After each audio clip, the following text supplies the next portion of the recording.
सोचो, एक ठंडी सुबह अपने गांव की। तुम कंबल में लिपटे बैठे हो और तुम्हारी दादी एक कहानी सुनाना शुरू करती हैं। वो कहती हैं, बेटा, धरती एक जिंदा जिस्म की तरह है। ये सांस लेती है, गर्म होती है, ठंडी पड़ती है, कभी कभी तो कांप भी उठती है। ये सिर्फ कोई पुरानी कहानी नहीं है, बल्कि साइंस भी ये बात मानता है। क्लाइमेट हमेशा बदलता रहा है, कभी मिलियंस ऑफ ईयर्स में धीरे धीरे और कभी अचानक। और आज हम इंसान भी इस बदलाव को और तेज कर रहे हैं। समझने के लिए सोचो कि धरती एक घर जैसा है। घर में धूप खिड़की से आती है और घर को गर्म रखती है। लेकिन अगर ग्लास और मोटा हो जाए और ज्यादा हीट अंदर अटक जाए तो घर बहुत ही गर्म हो जाएगा। हमारी धरती के पास भी अपना एक ग्लास रूफ है जो गैसेस से बना है, जैसे carbon dioxide, methane, nitrous oxide, water vapour और ओजोन। ये गैसेस नेचुरली हीट ट्रैप करती हैं और धरती को इतना गर्म रखती हैं कि हम यहाँ जी सकें। अगर ये गैसेस ना होती तो धरती -19 डिग्री सेल्सियस की बर्फीली दुनिया होती। लेकिन अब इंसानों के काम, जैसे कोल, ऑयल और गैस जलाना, जंगल काटना और इंडस्ट्रियल ग्रोथ ने इस ग्लास रूफ को और मोटा कर दिया है।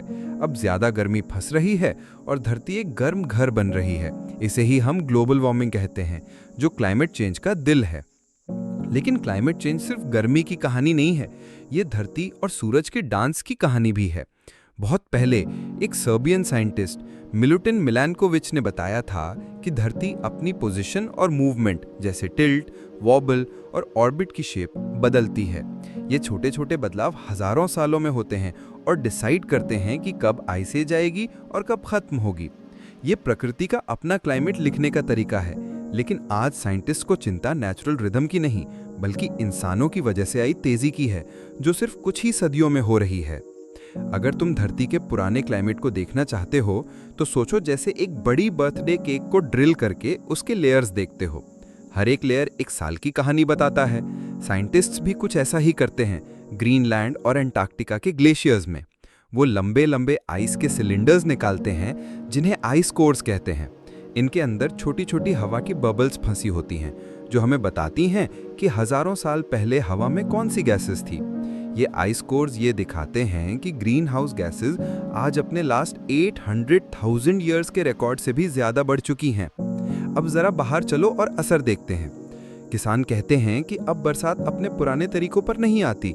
कभी इतनी तेज बारिश होती है कि खेतों में फ्लड आ जाता है, और कभी महीनों तक बारिश गायब हो जाती है और जमीन फट जाती है।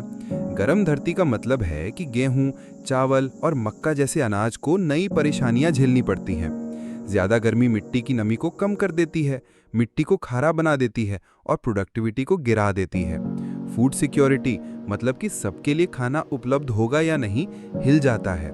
जब खाना कम होता है तो लोग जमा करने लगते हैं, दाम बढ़ जाते हैं और समाज में तनाव बढ़ता है।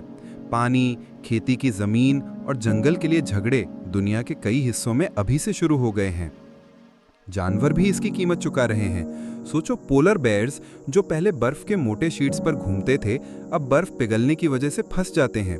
ट्रॉपिकल समंदरों के कोरल रीफ्स जो पहले रंग बिरंगी थे, अब सफेद हो रहे हैं, क्योंकि गर्म पानी उन छोटी एल्गी को मार देता है जो उन्हें जिंदा रखती हैं।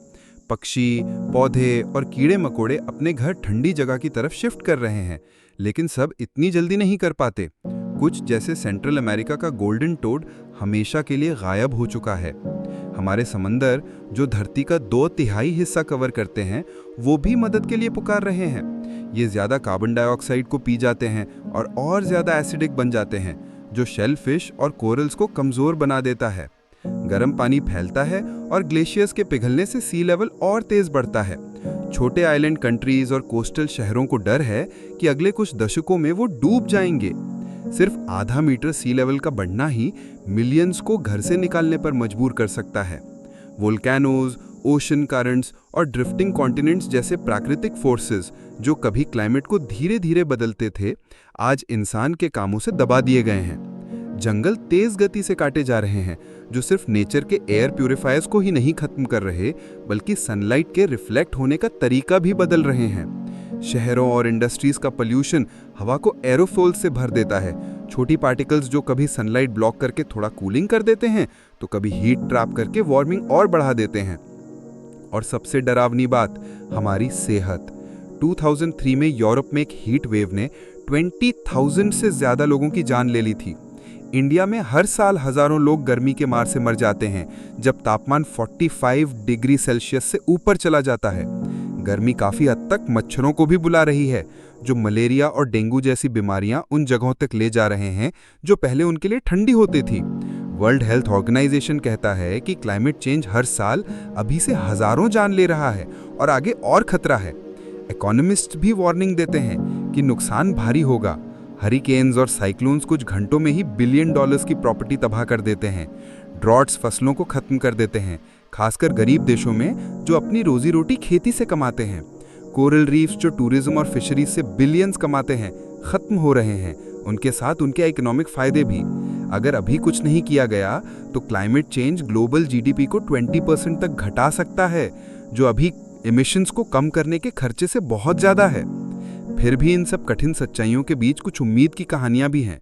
देश एक साथ आकर अग्रीमेंट्स जैसे क्योटो प्रोटोकॉल, पेरिस अग्रीमेंट और मॉन्ट्रियल प्रोटोकॉल बनाते हैं, जिसमें एमिशंस को कम करना, फॉरेस्ट्स को बचाना और सोलर, विंड जैसे रिन्यूएबल एनर्जी पर शिफ्ट करना शामिल है।